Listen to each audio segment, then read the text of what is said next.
Assalamualaikum warahmatullahi wabarakatuh. Jadi di kesempatan kali ini saya mau mencoba membuat dokumentasi pribadi sih sebenarnya. Bagaimana kita mengolah data spasial dari SHP di QGIS. Jadi kita connect ke Postgre, PostGIS, kemudian kita olah di QGIS dari data SHP. Jadi di video ini yang kita butuhkan, yang pertama ada PostgreSQL. Jadi PostgreSQL ini untuk database-nya, kemudian pgadmin. Ini pgadmin ini kayak GUI-nya aja sih, GUI untuk kayak phpMyAdmin-nya kali ya kalau di MySQL. Selanjutnya kita download biasa aja, download untuk sesuai OS teman-teman. Pgadmin juga seperti itu. Setelah download, kita butuh extension tambahan. Di PostgreSQL tuh defaultnya belum ada untuk mengolah data geospasial ya. Jadi kita butuh PostGIS. Kita download dulu extensionnya untuk supaya PostgreSQL kita bisa mengolah data tersebut. Nah, ada banyak cara sih sebenarnya untuk download ini, bisa lewat Stack Builder PostgreSQL. Nah, ini atau kita bisa ke download di postgis.net, kemudian download, pilih OS masing-masing. Jadi di sini ada yang agak ribet itu sebenarnya di PostGIS-nya dulu ya. Waktu saya coba implementasi dulu, ini yang agak ribet, muter-muter tuh di PostGIS kalau yang buat yang pertama kali ya. Jadi saya agak detail di sini. Jadi yang pertama kita masuk postgis.net, pilih OS-nya, baru kalau di sini Windows, saya pakainya Windows, kita pilih zip and installer. Jadi sesuai dengan pgadmin yang kita download tadi. Kalau saya kan pg11 ya. Nah, pg11 saya downloadnya di sini ya, yang 29 mega. Setelah download ini kita bisa langsung install. Oke, kita coba lihat. Nah, di sini kalau kita sudah install, nanti downloadnya begini. Kita coba contohin install ya, tapi nggak sampai finish. Next. Nah, di sini ada dua pilihan. Kalau kita install PostGIS saja, kita install ekstensinya tapi nggak ngebuat database spasialnya.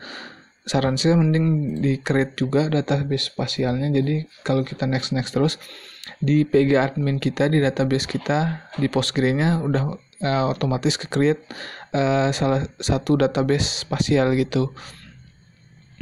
Tinggal next saja nih. Oke, karena saya udah install jadi. Nah, sekarang kita buka pgadmin. Saya udah buka sih pgadminnya. Nah, pgadminnya seperti ini. Nah, wait sebentar.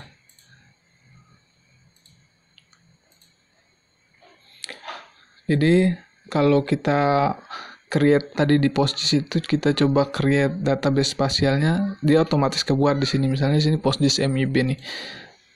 Nah, di sini untuk mengecek apakah database kita itu database spasial atau bukan. Kalau database biasa ya, misalnya PIBTMP, extensionnya kita bisa cek di sini. Nah, ini kalau masih extension biasa, dia belum database spasial. Kalau dia database spasial tuh dia di extensionnya ada PostGIS seperti itu. Nah, kalau kita nggak pilih create database spasial, otomatis kita bisa buat manual. Cara buat manualnya tuh create database, misalnya postgis_belajar. Ya. Save. Nah, setelah kita buat di sini, kita bisa pergi ke extension, create extension, baru kita pilih, kita cari PostGIS. Nah, ini ada PostGIS, kita pilih, terus kemudian kita save. Begitu selesai, nah udah kelihatan tuh nambah, berarti sudah ada extensionnya ya, extension PostGIS. Selanjutnya dari sini kita coba, setelah kita sudah punya PostGIS di sini, berarti kita udah siap untuk sisi database-nya, kita sudah siap. Kita sudah punya database untuk mengolah data PostGIS-nya. Sekarang kita cari data PostGIS-nya, data SHP-nya, sorry. Data SHP-nya, data SHP itu sebelumnya kita sebelum pergi ke data SHP-nya kita coba cari cari aplikasi untuk mengolah data SHP-nya. Bisa ArcGIS atau QGIS ya, terserah teman-teman. Jadi tapi di video kali ini kita coba pakai QGIS ya. Jadi download aja di QGIS-nya. Nah, sesuai dengan Windows-nya teman-teman. Download QGIS. Di sini ada standalone, kita pilih standalone. Kalau yang ini dia online, kalau yang ini offline installernya. Setelah download QGIS, habis itu kita coba cari data spasialnya ya. Data spasialnya, data SHP dalam bentuk SHP itu bisa kita download. Untuk data Indonesia bisa download di tanahair.indonesia.go.id. Jadi bisa register di sini.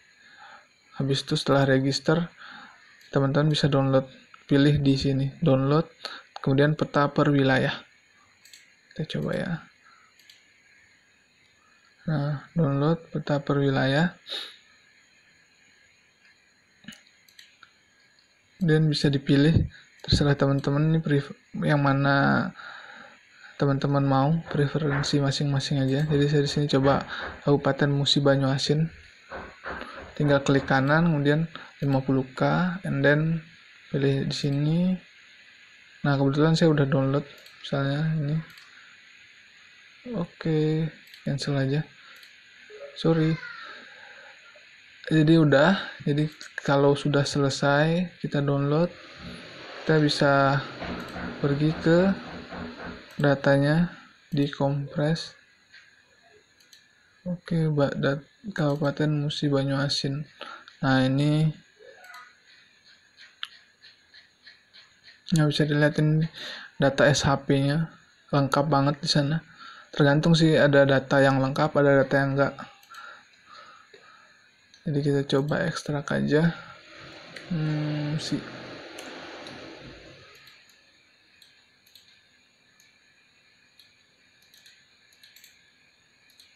Oke, kita ekstrak di sini datanya.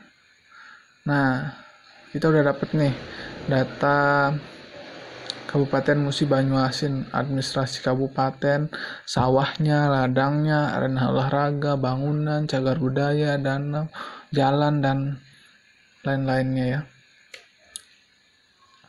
Selanjutnya dari sini kita coba buka QGIS-nya, QGIS yang sudah di-download.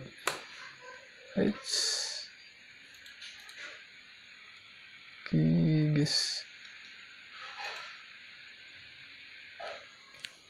Oke, kita buka QGIS-nya.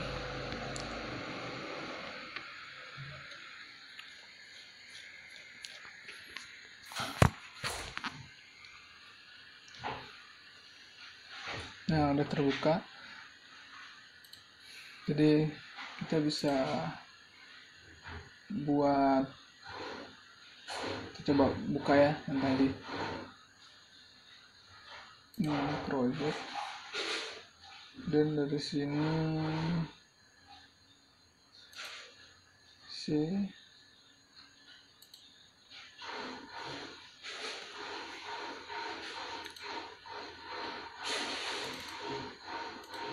Musi ini kita cut dulu ke H misalnya.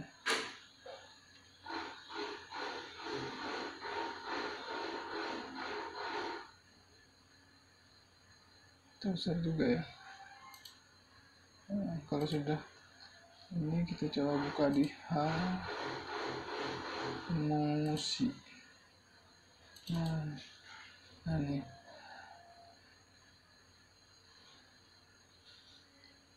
Semua SHP ini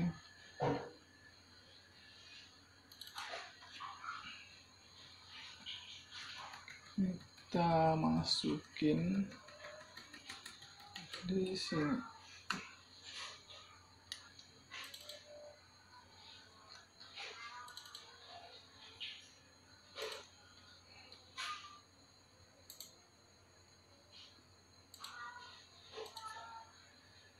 sini kita tergantung kebutuhan teman-teman aja, misalnya kita butuh airport. Nah, di sini ada airport. Kita bisa edit, misalnya kita kasih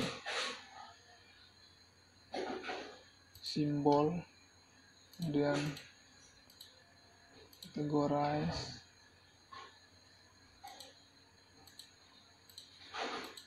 kita kasih nama objek misalnya,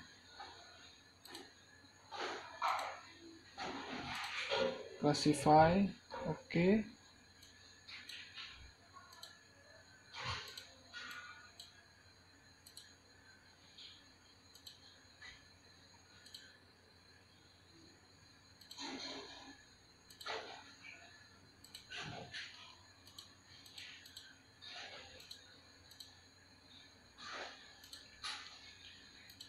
Nah, di sini sebentar.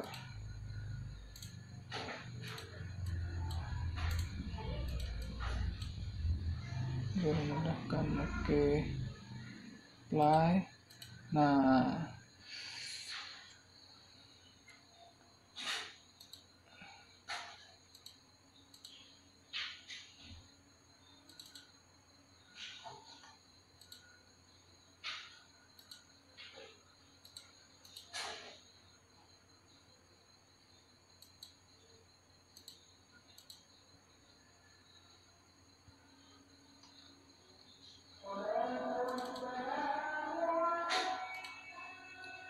administrasi kabupaten, sorry. Di sini kita bisa per kecamatan ya. Oh, sebelumnya tadi tuh saya coba kategorikan, ternyata saya lupa kalau ini kabupaten. Kita coba kategorikan ulang, categorize, classify berdasarkan nama objek aja. Nah, di sini ada kategorinya semua. Nah, di sini muncul nama-namanya. Ini kita labelin aja, single label. Mau apa namanya? Misalnya nama objek, nama kabupaten, nama ininya ya. Nah, di sini kelihatan tuh. Ini nama kecamatan, nama kecamatannya ya. Puskesmas. Misalnya kita nggak usah kasih nama ininya ya. Labelnya nggak usah aja. Mau label. Nah, misalnya kita mau airport. Airport ini kita bisa kasih label juga, misalnya nama airportnya apa.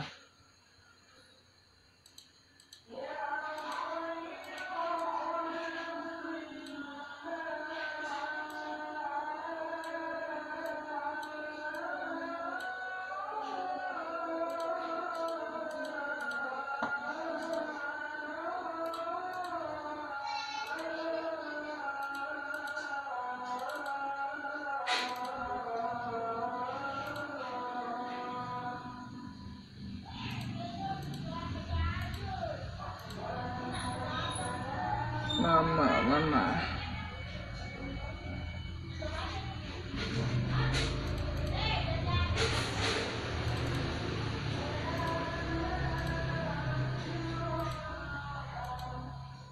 Cari nama objek.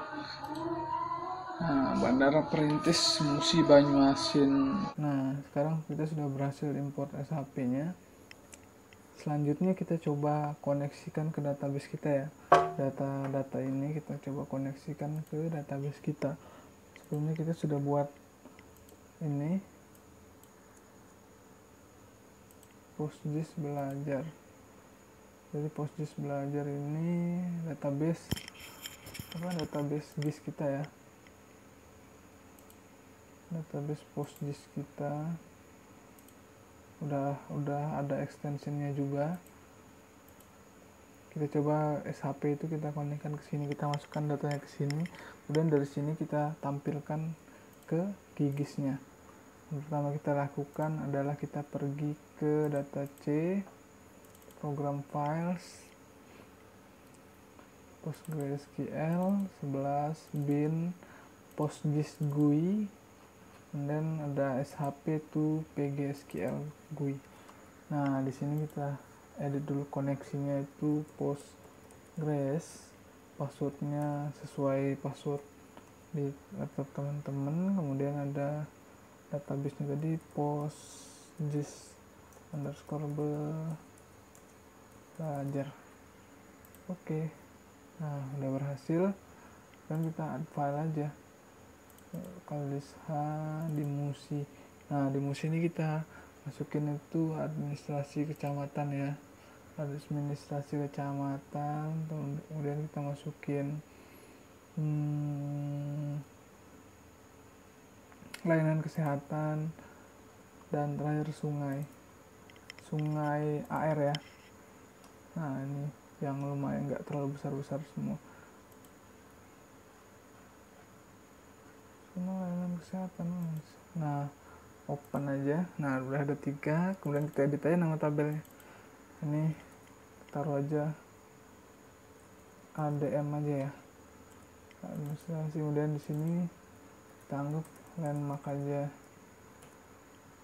Dan di sini kita masukin sungai aja. Oke, kemudian kita import deh. Set. Nah, udah selesai. SHP file import complete. Nah, kita cek sekarang di postgis belajar itu ada nggak yang file tabel yang sudah kita import. Nggak ada ya. Coba refresh. Nah, di refresh sudah ada tuh tabelnya ADM, landmark sama sungai. Nah, di sini ini kan masih langsung dari file SHP-nya kan. Nah, sekarang kita hapus aja ini. Kita coba ambil langsung dari remove layer. Kita langsung ambil dari database kita ya. Ini delete dulu aja. Postgis new connection. Dan kita masukin namanya aja, misalnya belajar QGIS ya. Hostnya itu localhost, database-nya itu postgis_belajar. Nah, udah ya, tinggal oke aja sini, test connection. Nah, berhasil kan, tinggal oke, belajar QGIS. Nah, udah ada nih administrasi itu, landmark, sungainya ada, landmarknya ada. Nah, sekarang kita coba dari administrasi dulu ya. Administrasi kita kasih categorize saja biar bisa membedakan setiap kecamatannya, karena ini kan levelnya kabupaten, jadi subwilayah dari kabupaten itu ya kecamatan gitu. Nah, kita mau kasih label juga aja kali ya. Labelnya kita kasih masuk namanya. Oke. Nah, ini nama kecamatannya. Dan ada landmark di sini. Kita masukin aja landmarknya. Kita kasih nama aja ya. Nama objek. Landmarknya tadi kita ambil fasilitas kesehatan ya. Kalau kita agak berantakan ya, no label saja. Kalau ini kita ada poliklinik desa, posyandu.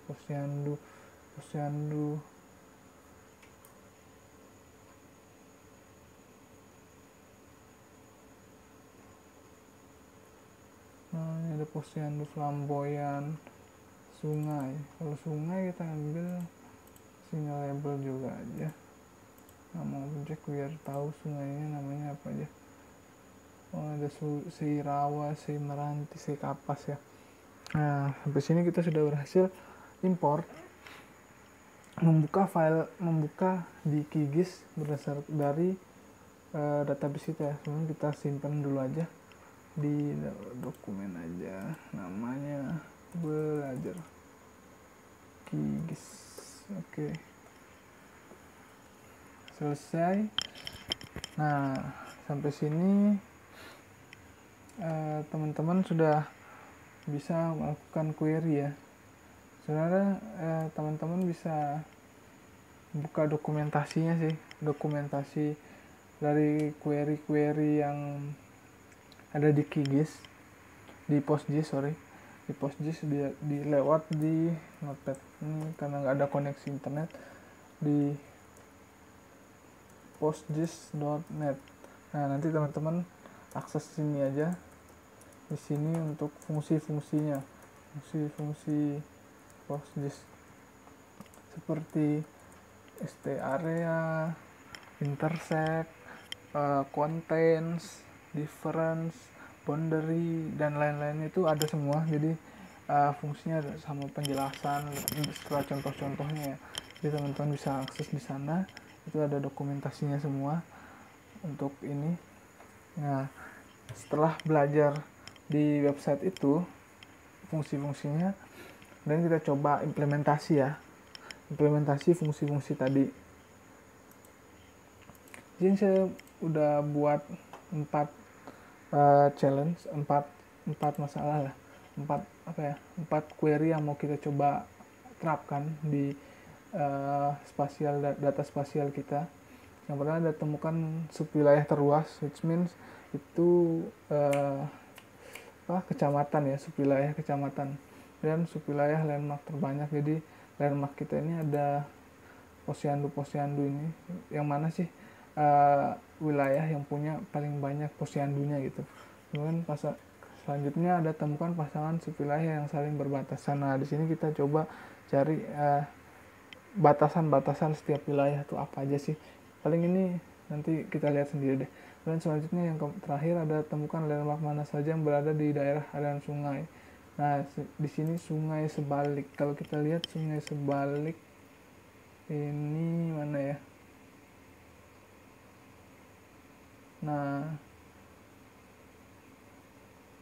Sungai Sebalik di sini ya. Tapi kalau kita lihat landmarknya adanya di sini, berarti kayaknya nggak tepat ya, kurang tepat. Jadi kita pakai Sei Batang Hari Leko aja ya. Coba kita lihat nanti Sei Batang Hari Leko. Oke. Dengan jaraknya ada ditentukan ya. Nah, sekarang yang pertama kita temukan wilayah terluas. Nah, untuk melakukan query di sini, yang perlu kita lakukan pertama itu kita pergi ke database PostGIS Query Builder. Nah, di sini ada muncul deh. Kita kecilin aja. Dan nah, ini ada 2 nih. Nah, kita belajar QGIS. Ini error. Apa errornya? Biasanya error begini sih memang. Jadi kita simpan aja dulu. Kita keluar. Kita buka QGIS-nya lagi. Biasanya sih kayak gitu juga sih. Kita coba buka ulang. Apakah error atau tidak? Setelah kita buka ulang, nah ini kita keluar aja lah. Oke. Recent project Postgres. Oke. Nah, kita sudah dapat ini. Kemudian kita coba belajar QGIS. Nah, Postgres. Tetap aja pakai password juga. Nah, kita sudah dapat nih, nggak error. Kita harus di restart dulu memang QGIS-nya. Ini ada, kita sudah dapat 3. Kita ada pilihan. Bisa pakai query yang di sini. Nah, ini udah disediakan query-query umum. Biasanya ada buffer, centroid untuk nyari titik tengahnya, union dan lain-lain. Tapi kita coba pakai raw query aja ya. Nah ini kita coba terbanyak. Kita ambil kasih nama dulu, kecamatan terluas. Oke, kecamatan terluas. Kemudian kita query-nya, logikanya itu kita coba pakai fungsi starea ya. Starea tuh dia return-nya itu adalah luas wilayah. Di luas wilayah dari suatu geometri. Nah, misalnya di sini kita coba ambil select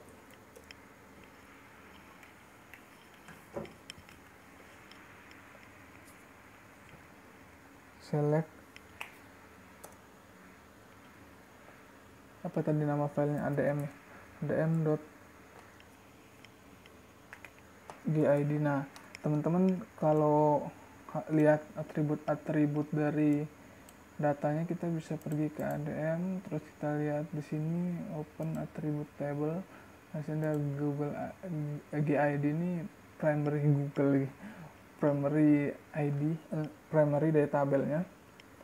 Kemudian ada luasnya nggak ada ya. Nah ini dan lain-lainnya. Jadi kalau bingung bisa lihat di sini. Kemudian ada adm.gid, kemudian adm.num object, kemudian kita adm.geom. Coba saya besarin, bisa nggak dibesarin? Nggak bisa. Atau kita tulis di luar aja ya biar bisa besar. Coba di notepad bisa nggak? Nggak bisa. Di notepad aja. Nah kemudian from adm kan. Nah di mana where kita ambil areanya dari adm.geom, kita ambil areanya sama dengan select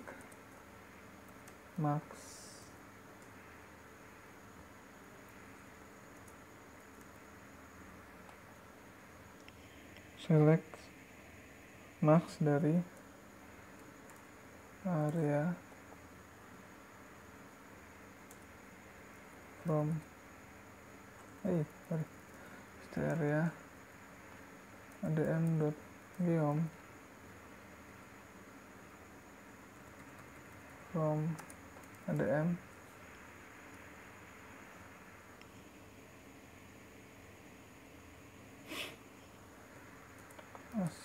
luas. Nah logiknya ini kita samakan luas area suatu daerah administrasi, suatu kecamatan dengan luas terbesar dari seluruh kecamatan. Jadi otomatis terfilter sendiri kan.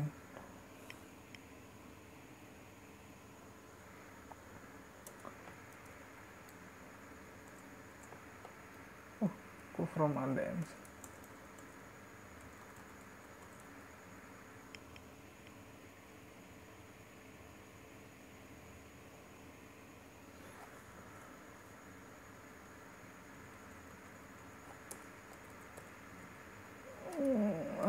Luas from adm. Nah kita coba ya.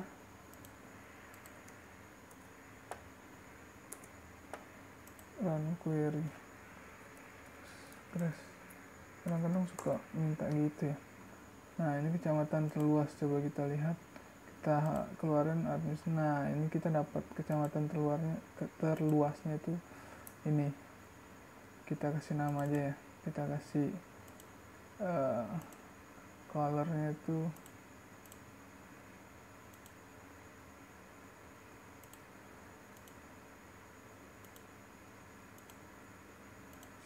simbol gradient. Nah jadi jelas tuh. Nah kecamatan terluasnya yang ini kita bisa lihat, kasih nama aja ya.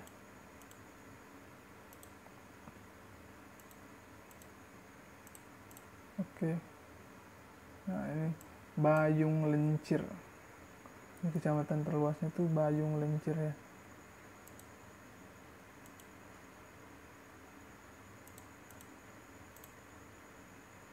Kalau kita mau lihat query-nya, hasil query-nya, nah ini hasil query-nya.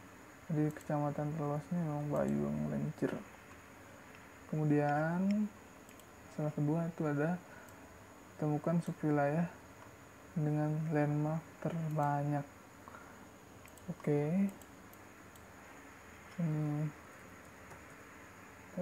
di row selanjutnya aja. Untuk mencari wilayah dengan landmark terbanyak, yang kita harus lakukan adalah kita menggunakan ada yang namanya stcontains. Jadi stcontain itu dia melihat apakah setiap kecamatan itu terdapat landmarknya apa enggak. Nanti kita baru kita urutkan dari secara descending. Setelah itu baru kita limit 1 aja untuk dapetin ininya landmarknya. Jadi kita dari setiap kecamatan ada berapa landmark, baru kita descending, baru kita limit 1 aja, udah. Jadi kita coba aja langsung ya, tapi ini kita pelan-pelan dulu aja. Pertama kita coba untuk cari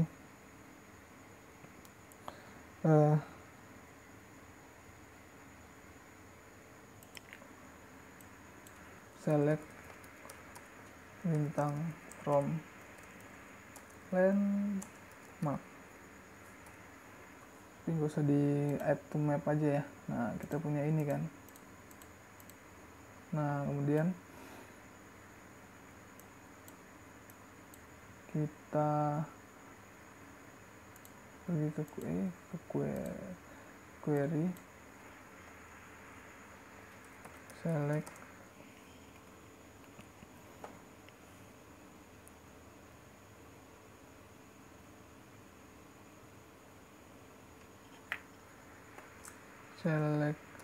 bintang from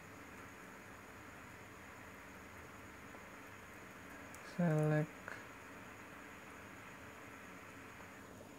adm dot 6 obj landmark dot 6 obj st underscore contains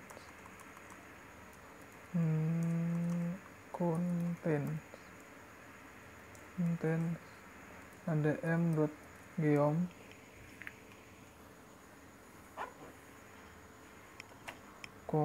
landmark dot geom.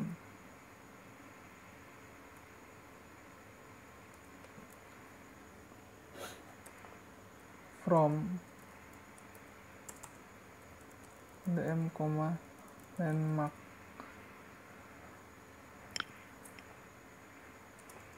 c. Kita coba run, berhasil nggak? Nggak berhasil. C.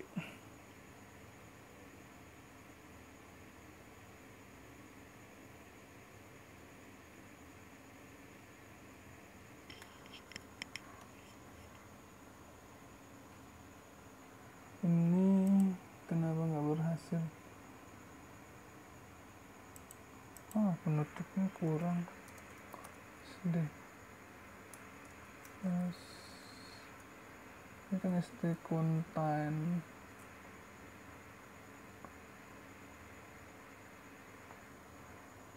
Wait. Ini kurangannya sih kalau langsung query di sini.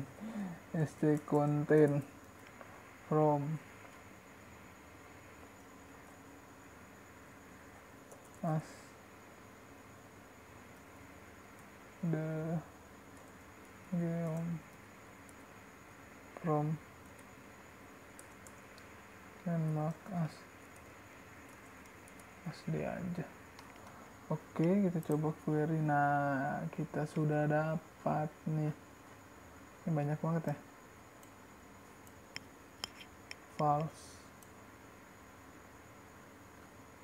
Lalu kita lihat ada yang true nggak?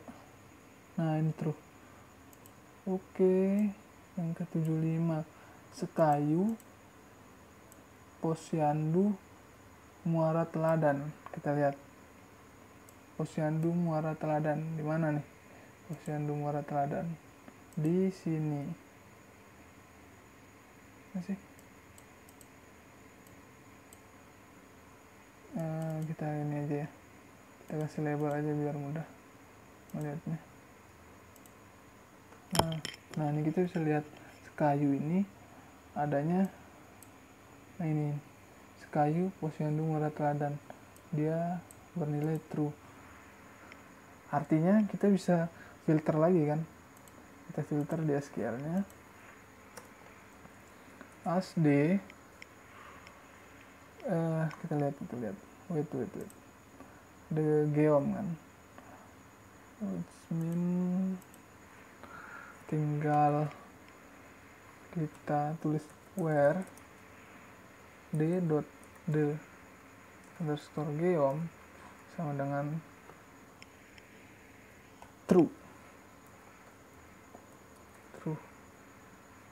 Oke. Nah kita dapat nih,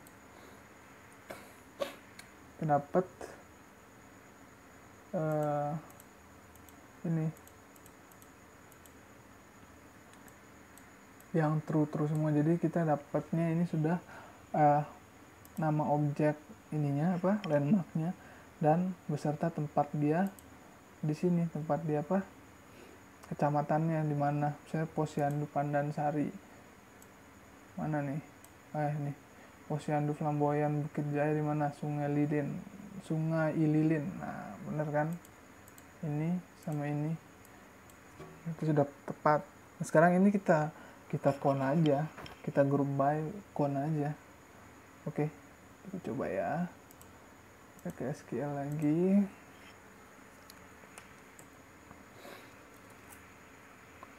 Kalau dilihat select count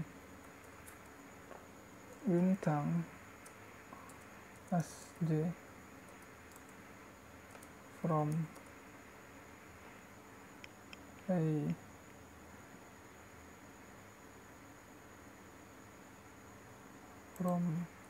asj. Ini terserah aja sih, asc, apa terserah lah aliasnya. Tapi kita butuh adm.geom supaya kita bisa munculin daerah mana sih yang paling banyak landmarknya gitu kan. Makanya kita butuh adm.geom ini. And then kita group by aja. Di sini kita butuh adm.geom. Kita belum ya. ADM dan nama objek kita kasih as nama kecamatan aja ya.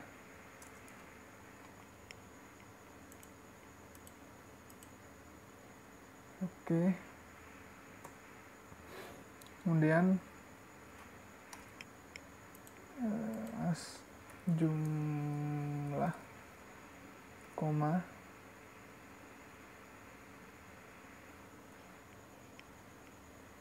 c dot g nah adm.geom as geom c dot geom, kita ambil geomnya, kemudian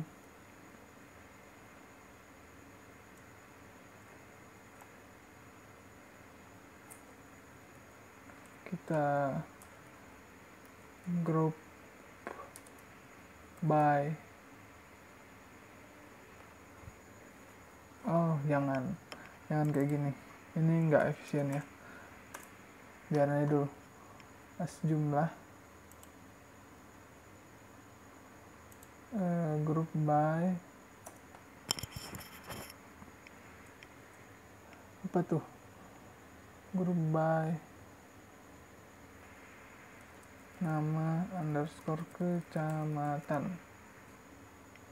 Coba kita run query-nya. Nah, dapet nih jumlahnya Sekarang kita coba SQL nya select kelas jumlah, kita tulisnya nama kecamatan. Ini bakalan lama sih videonya karena kita sama-sama query gini. Dapat, nah ada dua nih, yang dapat dua. Sebenarnya terserah sih mau munculin yang mana kan. Nah sekarang kita tinggal semua ini kita limitin aja.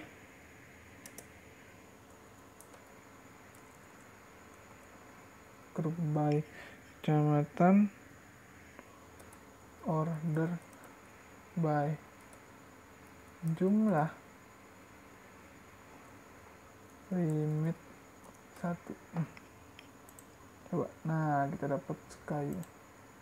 Oh, dia order by jumlah descending.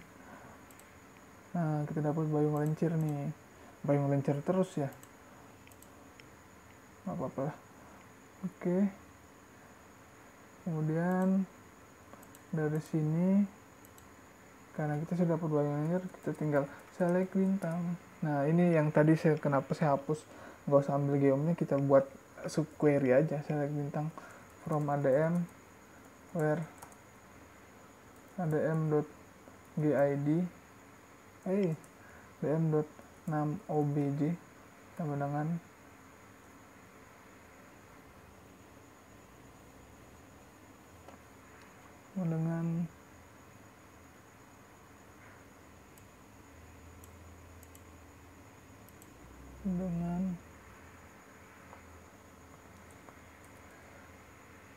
select nama underscore kecamatan from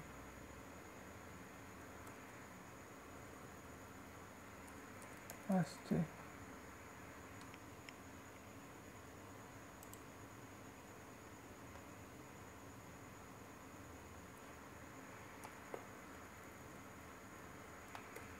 Bisa nggak? Ini ribet banget sih, ternyata bisa. Nah kita udah dapat bayu melencir tuh. Sekarang kita add to map aja, kita ulang run query-nya, kita kecamatan landmark terbanyak, run query. Oke.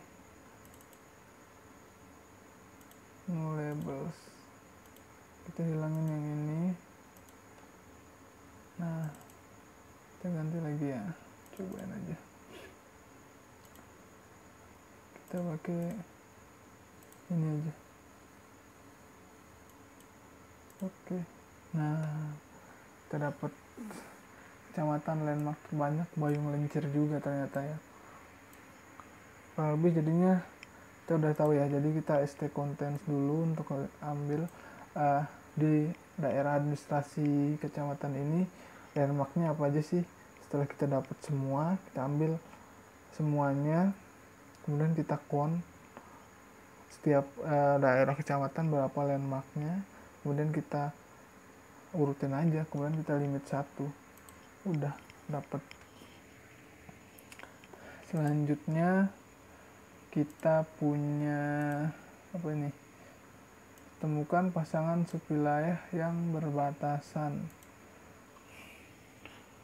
Oke, waktu kita sudah berapa lama ya?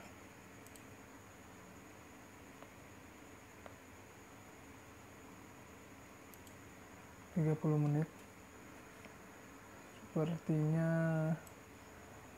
sementara itu sampai segitu dulu aja kali ya. Kita ketemu di video berikutnya. Kalau ada waktu kita akan bahas yang nomor 3 dan 4. Terima kasih.